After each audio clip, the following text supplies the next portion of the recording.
બનોય સ્મિતા જો તમને પૂરથી બચવા અને પૂરથી નુકસાન થતા રાખવાની સાવચેતી. થતા સાવચેતી વિશે થોડું જણાવીશ. પૂરથી થતા નુકસાનો જેમ કે ખેડૂતનો નુકસાન થવો અને દુકાનનો નુકસાન થવો, ઇમારતો પડવી, એવું ઘણું બધું નુકસાન થાય છે. જેમ એમાં આપણે બચવા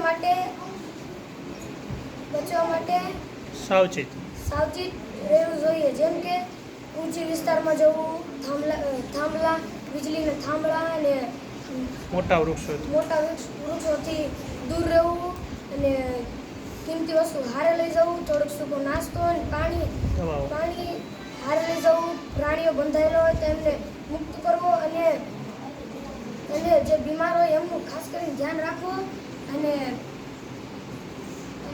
નાના છોકરાઓને પણ પકડીને રાખવો જોઈએ, કેમ કે એ ગમે એને ભાગદોડ કરતો હોય હશું.